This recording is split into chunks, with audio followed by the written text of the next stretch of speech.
State Scoop's Priorities podcast. I'm Keely Quinlan, a reporter with State Scoop.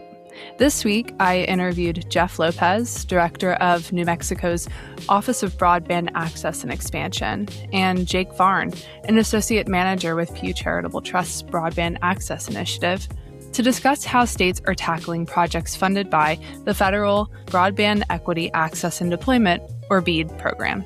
We chat about the myriad of challenges states are currently facing while dealing with the program, including uncertainty, technical debates, and the core challenge of access versus adoption. But first, here's what's happening in state and local government technology news this week. California Governor Gavin Newsom has appointed John Ohanian, a longtime health and human services data official, as the state's new chief data officer. Ohanian formerly served as senior policy advisor for data exchange at the state's Department of Health Care Services and chief data officer for the California Health and Human Service Agency's Center for Data Insights and Innovation. Some of the first internet connections funded through the $42.45 billion BEAD program have gone live in Louisiana and Nebraska, signaling a shift from the program's tenuous planning phase to deployment. One federal official called Nebraska's new connection an impressive accomplishment.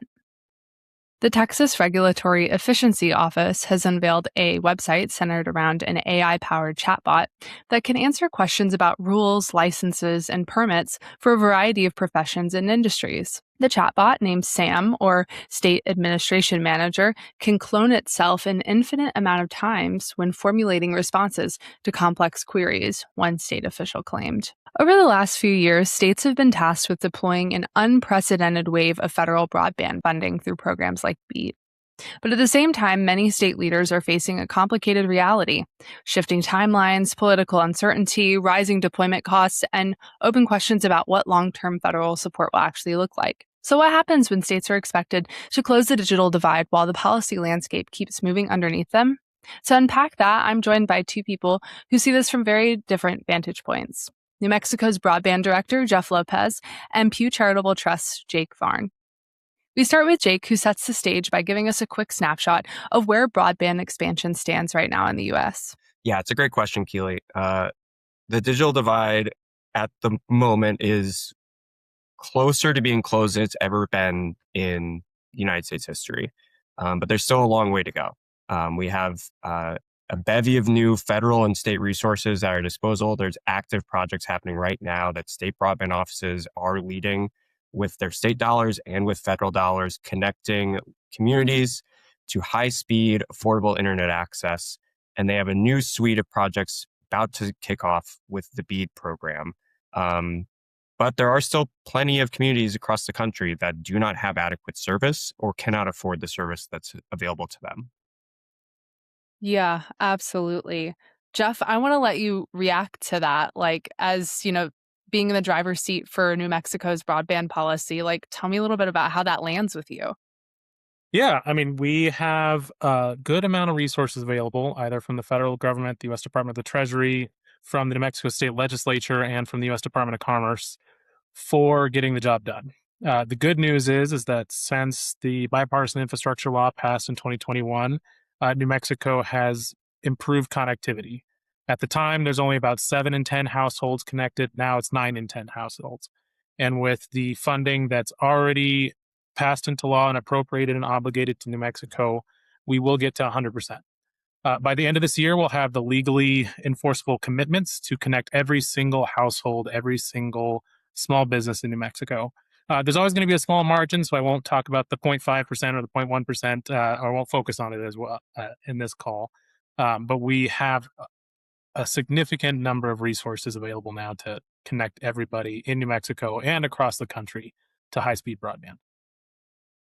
That is just so exciting. And I'm sure you're just as elated to hear that. But Jeff, I want to stick with you for a second.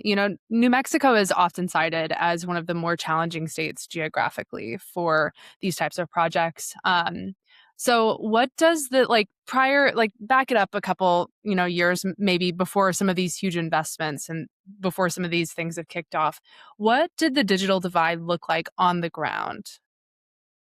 Yeah, New Mexico is one of the largest states by area, and it is also one of the smaller states. We have about 2 million people. We have really diverse topography from the Rio Grande Valley going through the center of New Mexico to 13,000 peaks going in the northern part. We have the southern edge of the Rockies here. We have high plains and deserts and tundra. It's a very beautiful place to visit. It's a great place to grow up, and it's also very challenging for broadband. Whether it is hard rock that you have to use heavy equipment to dig through, or just miles and miles of open expanse before you get to a small community or a household. So that means that New Mexico is very difficult to connect. We are getting the job done. Like I said, we're up to 9 in 10 households connected, but it's that last 10% that's the most difficult, the most rural, and the most expensive. With the final approval of NTIA, we now have a pretty good technology solution, whether it's fiber or licensed fixed wireless, and then the most rural locations will be served by low Earth orbit satellite. So we're deploying a lot of solutions to fix a very difficult problem, to address a really difficult challenge with broadband access to New Mexico.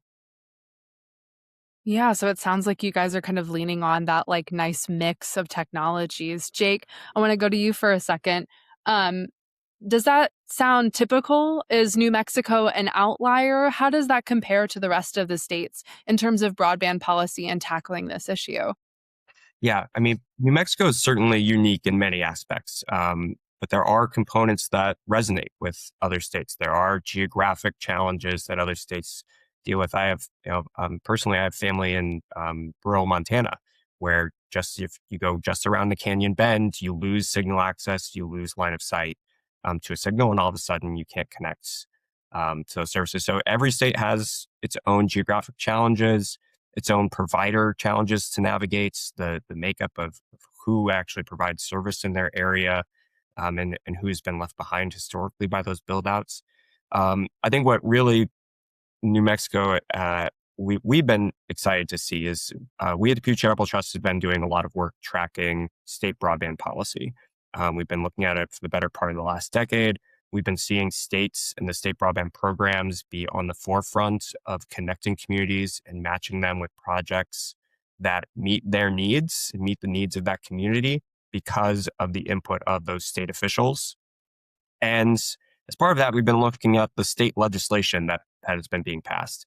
And we've been excited to see states like New Mexico really, even in the wake of these massive federal funds, continue to step up and say, we want to make sure that our constituents are being connected and they have the resources they need. And so programs like New Mexico's push to have a low-income telephone act to provide affordable service to New Mexicans is, it's really tremendous to see, and it speaks to how states are really can be in the driver's seat to solving these challenges. Yeah, totally. We actually had an episode, I believe, a couple of months ago, or maybe a month or two ago now, about that exact program, which was super exciting to hear. In absence of the ACP, of course. And then Jake, zooming out like on kind of some of these like issues you're seeing across the country, like what particular things are you seeing go really well with broadband investment? And where are states like maybe getting stuck? Are you seeing that? Like, tell me a little bit about like, I guess the like pros and cons of this process. Yeah, well, this process is an interesting way to phrase it because it's pretty complicated at the moment. We have states that have a history, like I'm saying, have a history of state investments in these programs that they are, providing funds and policy mechanisms for the state to, on their own, try to meet the needs of their communities. And we have these massive federal programs. We have one that is winding down, the capital projects funds that rose out of the response to the COVID-19 pandemic in the American Rescue Plan Act. Those funds, $10 billion of which went to states, much of that funding going to broadband projects. They is running until the end of this year with maybe some extensions going into next year. And so there's a final sprint right now of trying to get those projects finished, which involves dealing with permitting issues and construction and really in the nitty gritty of a deployment project of getting something attached to a pole or buried and then getting people to sign up for those services.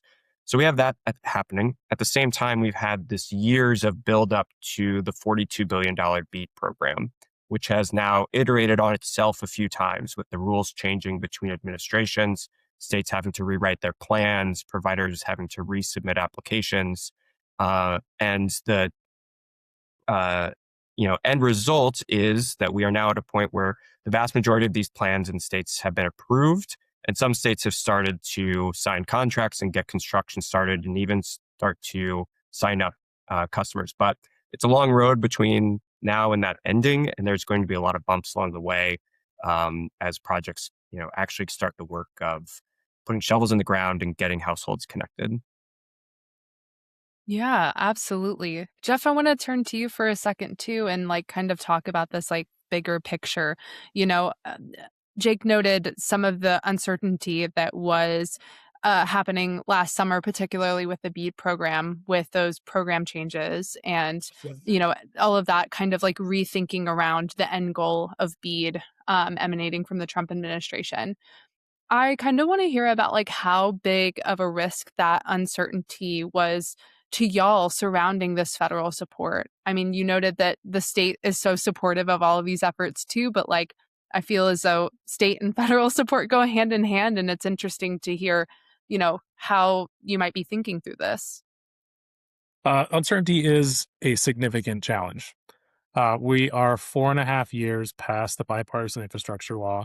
A lot of that time was intentional, whether it was making sure we had broadband maps or a NOFO, a notice of funding opportunity that made sense and that could accomplish the goal at the end of the day.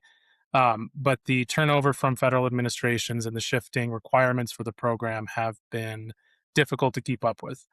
I only came on board with the state office a year ago, so almost a year, 11 months last June. So I came in right before the we had to submit the final proposal. I was coming over from Congress, so I was at least in tune with what the shifting requirements are.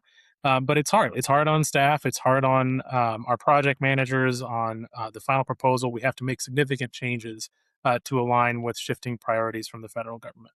I would say the single most difficult thing is when the guidance, the requirements is not put down in writing. And sometimes, whether it's high cost curing, it can really impact the outcomes of the program where you have um, the intent of BEAD, where you have competitive bidding for providing service in very rural areas, which is very costly and expensive. And then to go back and sort of revisit the bid and see what else we could do to lower the costs without specific guidance has been difficult for the providers.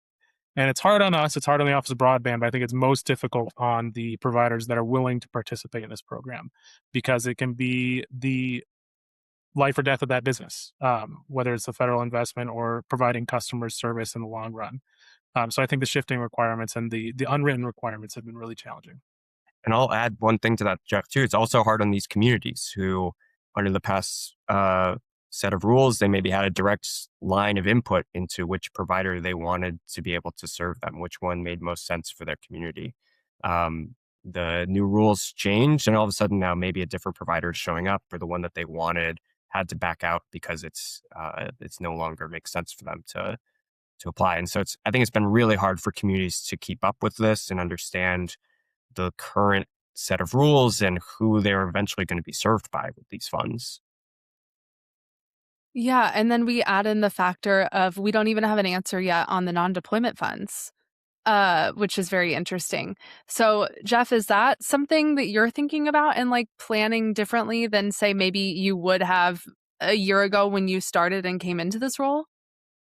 Yes, I think the challenge right now is just the wait and see. And there's the promise of funding in the future. We don't exactly know where it's going to go towards or what the requirements are, where the guidelines are.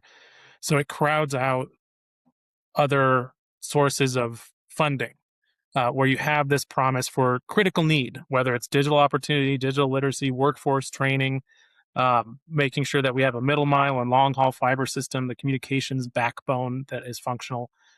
So without commitments or guidance, we are now relying on a high level of uncertainty. So that doesn't mean I can go to the New Mexico legislature and say, this is a priority. We need to fund it. We need to get it done because there's this crowding out from federal funding. I don't do well in that environment. So I did go to the legislature and ask for affordability. We got a good bipartisan vote, both in New Mexico's House and the New Mexico Senate, to stand up an affordability program in New Mexico, backfilling the Affordable Connectivity Program that lapsed in 2024 at the federal level. So I think that's really where I need to focus on where we can find those resources today. We also deployed a small device donation program in New Mexico with about $300,000 in funding, and we just deployed a digital navigator program for about $300,000. So we are piloting small form programs. We also have $1.9 million from the U.S. Department of Labor for workforce training. So I'm just trying to demonstrate the need and the effectiveness of programs. So hopefully, when we get future funding from non-deployment, we already have a tried and true solution for meeting these challenges. Yeah, no, it's so interesting to hear you kind of talk through that like bridge building, right? But it sounds like it might be a little bit one-sided at the moment. Um, Jake, I would love to kind of hear from your perspective in terms of like surveilling kind of all of these different state broadband policies, about the strategy thinking around this uncertainty, right? Like, are we seeing some unification on the approach, or are there 50 different strategies out there? Well, specifically on this non-deployment side too, Jeff really hit the nail on the head that the uncertainty is almost impossible at this point to plan against. They've really opened the doors on what these funds could be used for. There had been kind of a clearly defined set of categories of how these funds could be used and leveraged to make these broadband deployment networks successful. And so with the dollars going out the door on deployment and not sure how the remaining funds can be spent, we're kind of missing this opportunity to leverage them to make them successful, to have used them for a workforce development or a permitting efficiency program so that when the dollars for the deployment hit, all of the pieces have been put in place. We'll find out about what's going on with non-deployment after the deployment, horse has left the barn. Um, so from that standpoint, how each state is kind of navigating what they're planning for and how much time they're willing to spend, uh, you know, punching the air on this is kind of an open question. I think what's we are seeing is states continue to push for their priorities with NTIA and continue to reiterate what they see as making sense for their state, and they've been doing that for the better part of a year plus now going forward. Um, Outside of non-deployment, yeah, I wouldn't say we're seeing 50 different strategies of how states are approaching the broadband puzzle, but there are unique components for how states have been able to incorporate, lean on their state policy, leverage these federal dollars, and work around the environment that they currently have in terms of connectivity and where the highest needs are for their states. The needs of Rhode Island and DC are not the same as New Mexico and Colorado. And they will require different solutions, and they'll require different strategies. But so that I do think there is some commonality between how states are approaching these challenges, but there are fundamentally going to have to be different approaches for the different states. Yeah, no, certainly. And and thinking through like some of that approach, right? Like where states are at this milestone, this current moment. Um, I'm seeing like at least from where, I'm sat as a journalist watching on the sidelines and just kind of taking it all in. There seems to be like a little bit of tension with getting it right and then the getting it out quickly, right? Like there's been this championing of like speed, like what was the congressional bill, speed for BEAD, that was everybody's pushing it, these projects, wanting to get it done. But between those two, right? Like how are states like thinking through striking the balance between getting it right and getting it done within a timely manner? I guess Jake, we'll start with you, and then Jeff, we can zoom in on the New Mexico approach to that. Yeah, it's an interesting question. I don't think there is a perfect answer for it. That being going as fast as you can versus being as precise as you can. You need a little bit of both. This is an urgent problem, and solving it requires precision. Um, unfortunately, some of the decisions have been taken out of state hands. These are being made at the federal level. We're relying on a fabric of locations for every household and business in America that's run by the FCC and being implemented by a particular mapping vendor.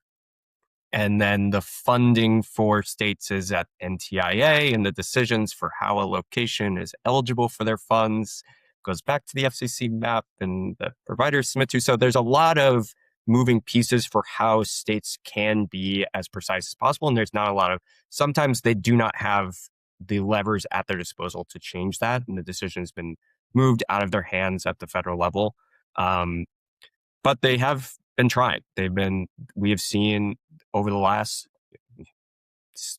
5 years now since BEAD has been put together, investments at the states to try to better understand where the connectivity is at in their community. So there's thankfully been, I should say, unfortunately, as a byproduct of how long this has taken, there has been a ray of sunshine that states do know better now than ever before the needs of their communities. They have studied this problem for years as they've waited for these funds to come online. Yeah, absolutely. That extra time, I guess, is definitely the silver lining. Jeff, well, how does that, resonate with you? Is that kind of balance a thing, or is it more so we want to get it right? Yeah, getting it right and getting it fast are conflicting priorities. Um, I have a fundamental frustration with the bipartisan infrastructure law, where Congress just dedicated $42 billion in this case.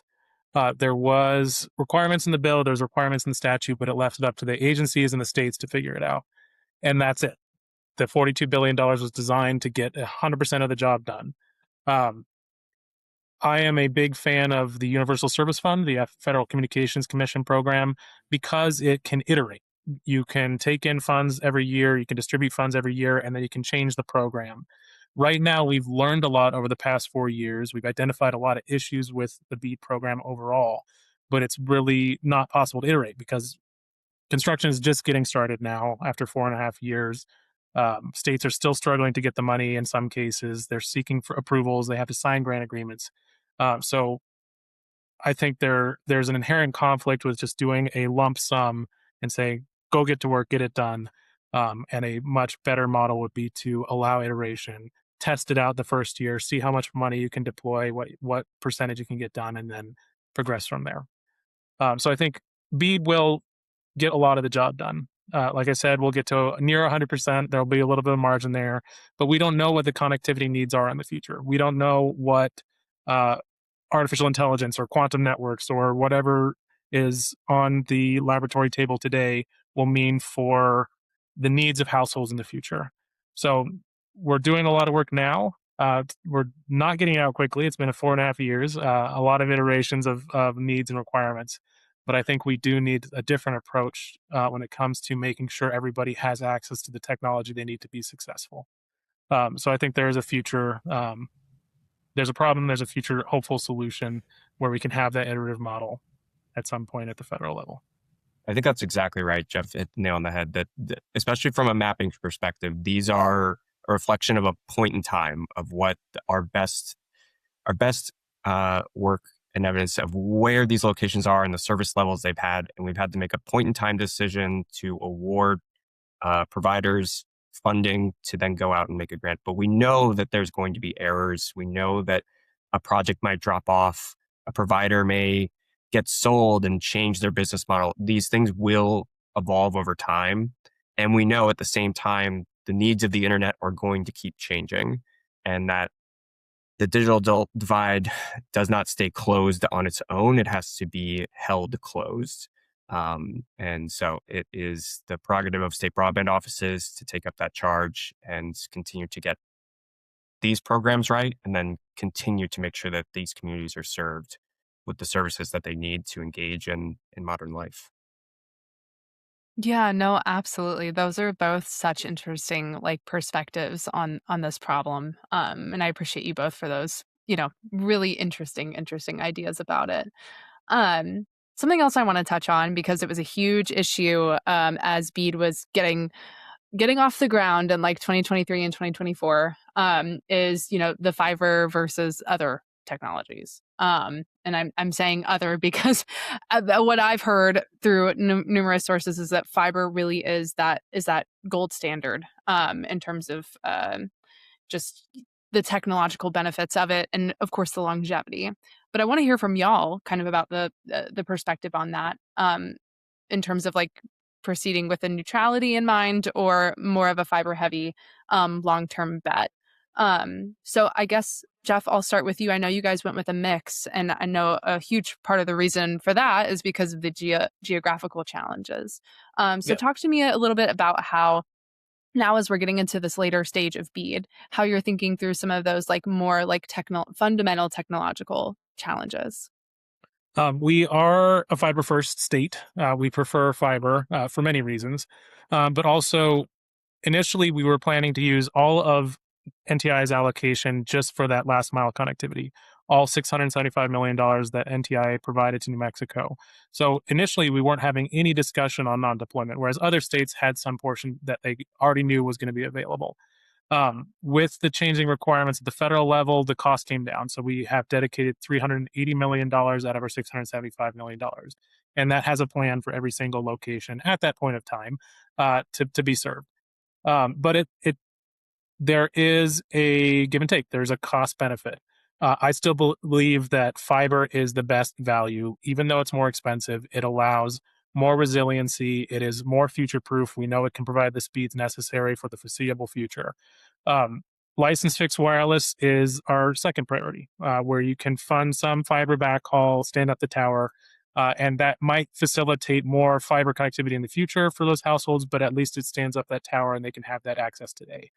Low Earth orbit satellite meets the need in very rural locations, but it is probably the least resilient. We know that these satellites degrade, I think, over a 4 to 5 year period. They have to be relaunched. That'll be taken up with the operations and maintenance. But unlike the fixed infrastructure, whether it's wireless or fiber, there's going to be more of a churn. And over the long run, it might be a higher cost. That was something that we weren't allowed to look at as we did the bidding process for BEAD. I visited Taiwan in 2024, October 2024, and it's their national policy that you have fiber connectivity, wireless connectivity, and satellite connectivity for every single location in Taiwan. It's because they have many risks and dangers and threats, both from typhoons and natural disasters and political stress.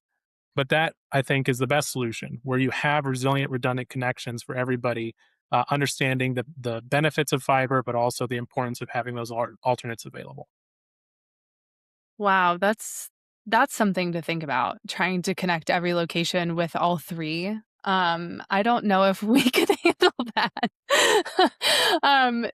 Jake, I would love to hear, kind of about what you're seeing in terms of now that we're at this place with BEAD and deployment and construction, right? Like, what are you seeing in terms of that attitudes, or rather, just thought processes around the types of technology that are getting this done? Yeah. So BEAD obviously had started with a fiber preference in the original rules, and then it was changed to being more technology neutral. And the shift in technology responded accordingly. There will still be a very significant number of fiber projects funded by BEAD. What we have seen from our research at Pew is at state program levels, we have seen that a preference towards more scalable technologies, fiber being chief among them, being able to scale over time and meet higher speed needs is a benefit for the public, that there is a clear alignment with putting public funds into solving these problems and doing so with a network that can evolve over time and not need to be funded again in just a few years when the needs of the internet changes and that technology is not able to keep up with it. So we have seen that as a best practice for states, that having that preference for fiber is useful, but also you cannot there. It does not make sense for every community. It does not for every provider from a cost perspective, and so you don't want to turn a blind eye towards other technologies. And so you want to lean into it where you can and open the door for other technologies where it makes most sense. Yeah, no, that makes so much sense to me. Um, and then I guess like something that would be an important note for us to end on, right? Is like what success looks like. And I know for the length of this BEAD program, everybody's been kind of very future thinking, right? In terms of like getting to that point. But I want to like go beyond that a little bit and think about like in 5 years per se, what does success look like? And Jeff, I'd love to start with you and like think about, what if you had to turn around in 5 years from today and be like, oh, this was the moment that we did it. It was successful. What would that moment be? Um, it's multi-layered for sure. We have 23 sovereign nations in New Mexico, 23 nations, pueblos, and tribes, and they are some of the hardest to connect and least connected today. We work with 21 of them directly to provide both that last mile connectivity, but also making sure that they have the infrastructure, that they control the rights of way, and most importantly, that they have sovereign control of their data. So what success would look like to me in 5 years is first making sure every location in New Mexico is connected, that they have some solution that's turned on, they subscribe, and most importantly, that they can afford it. But that also means making sure that those locations on tribal land in sovereign territory both are understand how to participate and have that control over their data and their information, over the sovereign rights of their information. Um, I would love to do it with the money we have available, but I think success also means making sure that we have a plan for the future, because I think in 5 years, we're going to be more aware of the next challenge and making sure that we have public resources in place to meet that challenge. Yeah, absolutely. Jake, what is your definition of success 5 years from today? And go. Yeah. It's similar. It's at least twofold for us. We see a fundamental indicator of success is BEAD being successful. And that to us means that the $42 billion is being able to be used to meet state priorities and connect every household and business to a high speed, affordable, reliable connection. So that's one indicator. Is BEAD successful? And are states able to use these funds to meet their priorities on both deployment and non-deployment? And the other side of it is on a state landscape. Have states put in place the set of policies that they can continue to fund their own priorities and make sure that adoption, affordability, and continued deployment is in their control? Are states able to establish these cornerstones and continue to meet these needs, despite or in absence or regardless of what's happening at the federal level? That was Jeff Lopez, Director of the New Mexico Office of Broadband Access and Expansion, and Jake Varn, an Associate Manager with Pew Charitable Trusts Broadband Access Initiative. We are sending our many thanks to them and their organizations for participating in that conversation. You can subscribe to the Priorities Podcast at prioritiespodcast.com and wherever you get your podcasts. While you're there, be sure to leave a review or a rating on the podcast page. That small extra step helps more people like you find the show. This podcast is a production of Scoop News Group in Washington, D.C. Production work is done by Adam Butler and Carlin Fisher. And until next week, I'm Keely Quinlan. Thanks for listening.